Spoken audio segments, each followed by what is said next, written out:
कथा सुनकर आ रहे हैं राजन। बड़े भाव से आज हिमाचल से बुजुर्गों ने कहा कि जाओ जाके बारातियों का स्वागत करो। तो आज हिमाचल आए हैं और आने के बाद में परीक्षित जी हिमाचल ने भोले बाबा का स्वागत किया।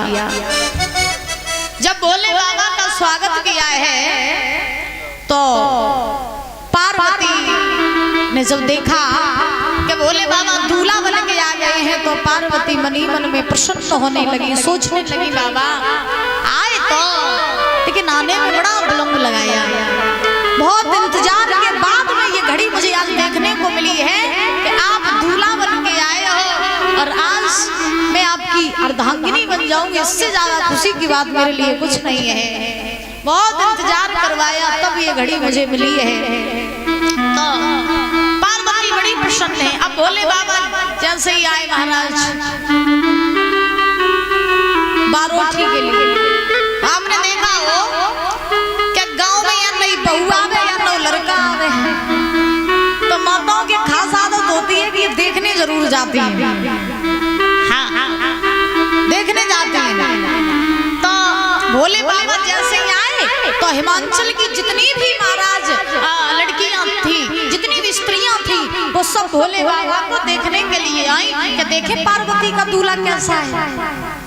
तो तब देखने के लिए जैसे ही आई तो भोले बाबा का रूप ही ऐसा था। गले में सर्प पड़े, हाथ में नंगनियां लपटी हैं और महाराज बिच्छू लगे हैं, ऐसा भस्म लगाए हैं, ऐसा अजीब रूप।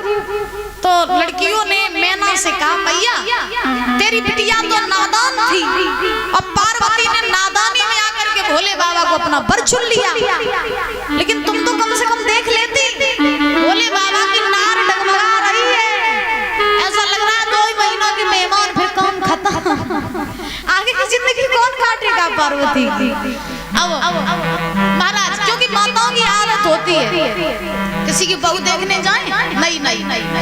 तो जब बहू देखने आती है तो और संग की सहेलियां पूछती हैं जब बताओ तुम फलाने की बहू देखने गई हती, कैसी बहू हती? ले बहू तो ठीक हती,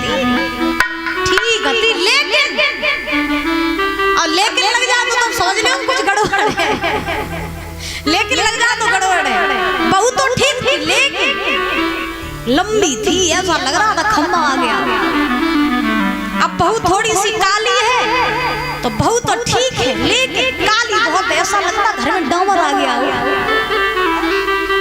हाँ, अब मोटी आ गई थोड़ी सी तो महाराज माता कहती बहू थोड़ी ना लड़का की अम्मा लगाते हैं। इनके ऐसे महाराज इनकी आदतें होती हैं कि लड़का कितना अपन महाराज उससे भी ज्यादा काली हो, अपनी नहीं कहेंगे, लेकिन महाराज बहू में कुछ ना कुछ कमी निकाल ही देंगे। क्योंकि महाराज कहा जाता है कि माताओं की आदत होती है किसी न किसी में, हर किसी में नुक्स निकाल लेंगे। नया लड़का आए अगर बारात लेकर के बिटिया को लड़का तो सही है तो निकला ना ज्यादा लंबी है, कान ज्यादा बड़े होते, थोड़ा काला था। कहने का अभिप्राय आदत महाराज है कि कुछ ना कुछ कमी निकाल ही देंगे। झूठी तो नहीं कह रहे, सही बताओ। बोली वहां के प्यारी लाल की, राधा रानी सरकार की। भोले बाबा का आज जैसे टीका हुआ, बारोठी हुई, फिर उसके बाद भोजन का समय आया। जैसे ही परीक्षित जी भोजन का समय आया तो हिमाचल के मन में अभिमान हो गया कि मैंने भोजन बहुत बनवाया लेकिन भोले बाबा बारात बहुत थोड़ी लेके आई। तो एक कवि कहते हैं कि तन की जाने मन की जाने, तन की जाने मन की जाने, जाने चित्त की चोरी। तन की जाने मन की जाने, जाने चित्त की चोरी। प्रभु से हाथ जगत की डोरियां प्यारे, हाथ जगत की डोरी।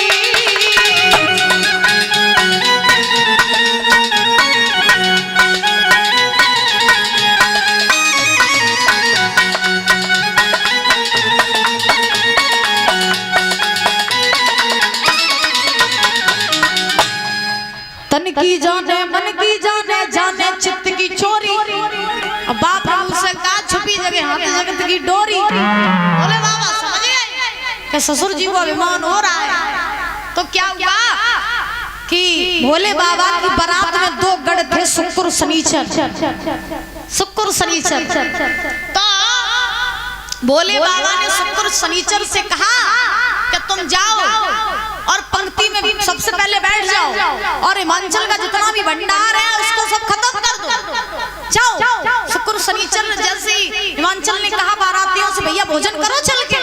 अब बाराती तैयार हुए, हिमाचल ने देखा कि दो गढ़ रो रहे हैं शुक्र शनिचर। अब शुक्र शनिचर लौटने लगे, रोने लगे।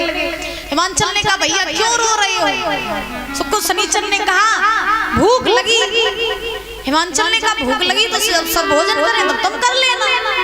शुक्र शनिचर बोले नहीं नहीं मैं तो अकेले ही करता हूँ, पहले मुझे कराओ बाद में बारातियों को देखना। हिमाचल सोचने लगे ज्यादा ही भूखे हैं, शायद भोजन मिला नहीं बरसों से। बोले ठीक है बैठ जाओ। शुक्र शनिचर के लिए आसन डाला गया, दोनों को बैठा लिया। नौकर गए पत्तल लेकर आए, सामने पत्तल डाली, शुक्र शनिचर बैठ गए आराम से। नौकर भीतर से गई टोकरी में भोजन लेके आए, देखा पत्तल नहीं। शुक्र शनिचर से कहा पत्तल कहाँ है तुम्हारी भैया? बोले मैं तो खा गया।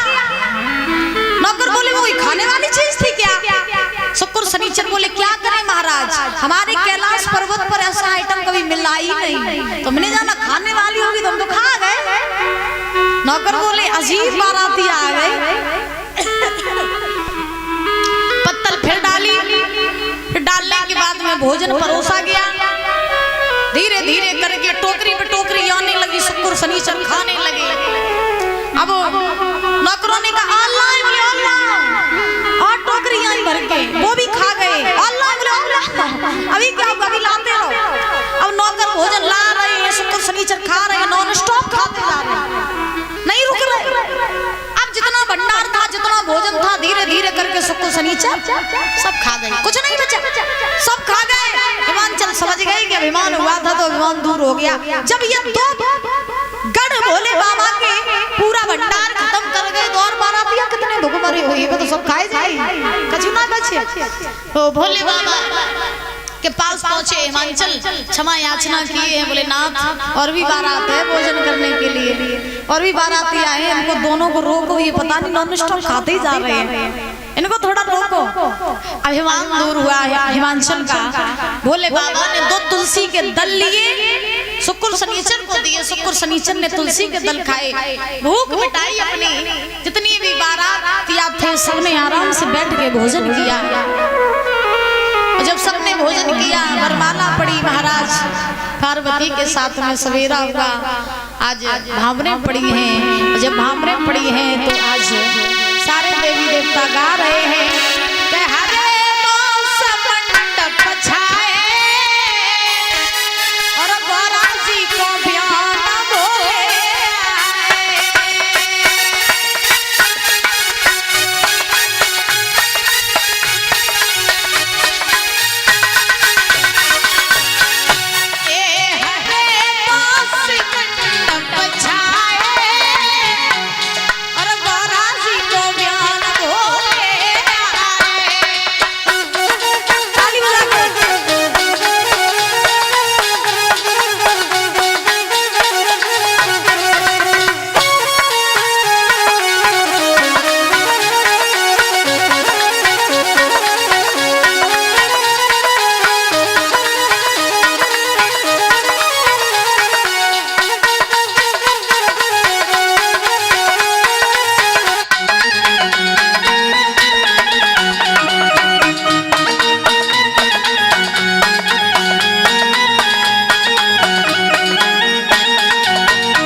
मैया मैना ने और राजा हिमाचल ने अपनी बेटी का कन्यादान किया, क्योंकि सबसे बड़ा दान होता है कन्यादान।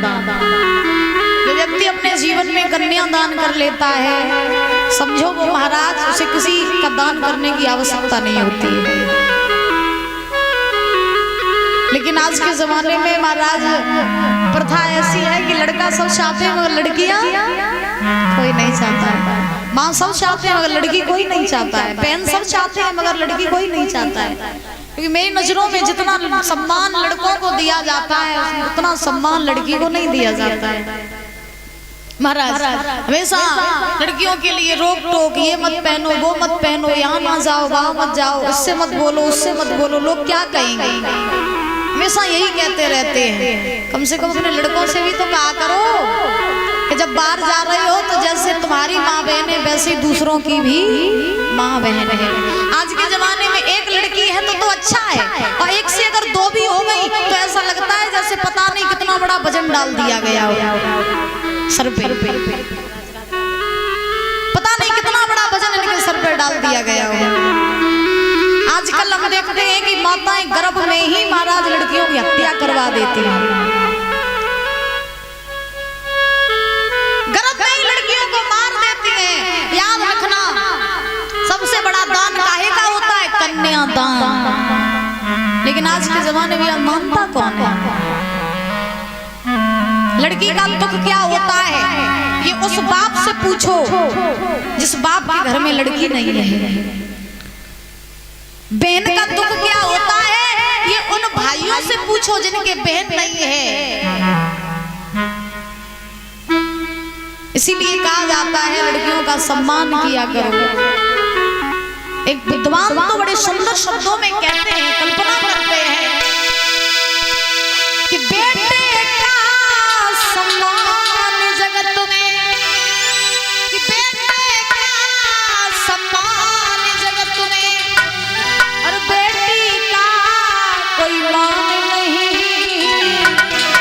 और दुनिया वालों मुझे बता दो बेटी क्या सम्मान नहीं। दुनिया वाले मुझे बता दो बेटी क्या सम्मान नहीं।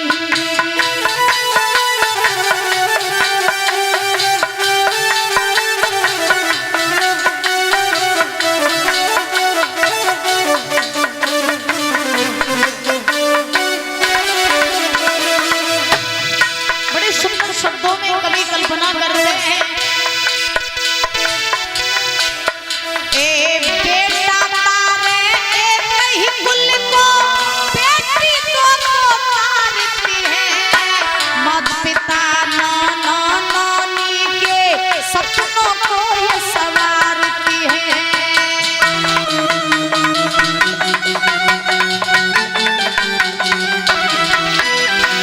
याद रखना अगर लड़की अच्छी है, गुणवान है, संस्कारी है तो वो कितने कुलों को तारती है? दो। और लड़का एक। तुम्हारे घर में 4 लड़के हैं, याद रखना, बहुत बड़ी बात नहीं कर रहे हैं। तुम्हारे घर में 4 लड़के हैं, एक लड़की है, तो सभी लोग जानते हैं कि लड़की तो पराया धन होती है, उसे पराए घर जाना ही पड़ता है। बाप की जमीन जायदाद का हिस्सा कौन लेता है? लड़का लेता है। बाप ने अपनी सारी दौलत, अपनी सारी खेती बाड़ी प्रॉपर्टी किसको दे दी? लड़के को। लड़की की शादी कर दी, फिर लड़के की शादी कर दो, घर में बहू आ जाती है। बाप अगर खटिया पे पड़ा रहे, लड़के से कहता रहे एक गिलास पानी दे दो, लड़का पानी नहीं देगा, लड़का पानी नहीं देगा। और वही बाप रो करके अगर अपनी बेटी से फोन कर दे ससुराल में, बेटा आज मेरे ऊपर ऐसे दुख है, तो लड़की अपना ससुराल छोड़ के अपने मायके में आ जाती है और अपने बाप की सेवा करती है। लेकिन हाँ, लड़की जैसी होनी चाहिए। ऐसा नहीं है कि माँ बाप कुछ कह रहे हैं लड़की कुछ कर रही है। लड़की सी अगर है तो महाराज वो 2 कुलों का उद्धार कर देती है। लड़की का तो कुल को बेटा तारता है, और माता पिता नाना नानी के सपनों को संवारती है।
बेटा साथ छोड़ भी देगा, बेटी साथ ना छोड़ेगी, और तोड़ेगी वो जिस दिन नाता दो रिश्तों को छोड़ेगी। किस किस को?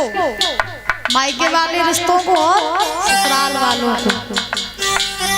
इसलिए लड़कियों की कदर करना सीखो। लड़की बाप के सर पर बोझ कब बन जाती है? बड़े ध्यान से सुनना। लड़की बाप के सर पर बोझ कब बनती है? जब वो महाराज गलत चलती है। और जब लड़की अपने माँ बाप का नाम रोशन करती है तो बाप हमेशा अपनी बेटी को महाराज पलकों पर बैठा करके रखता है। इसीलिए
कन्यादान हुआ है पार्वती का। भोले बाबा के साथ में विदा हुई है। पार्वती को लेके भोलेनाथ कैलाश पर्वत पर आए। बड़े आनंद से अपना जीवन यापन करने लगे। धीरे धीरे समय बीता। भोले बाबा के यहाँ पर एक पुत्र हुए जिनका नाम पड़ा कार्तिकेय, और उन्हीं कार्तिकेय के द्वारा उस तारक राक्षस का वध हुआ। बोले भोलेनाथ की, बोली पार्वती मैया की। महाराज उस राक्षस का कार्तिकेय के द्वारा वध हुआ।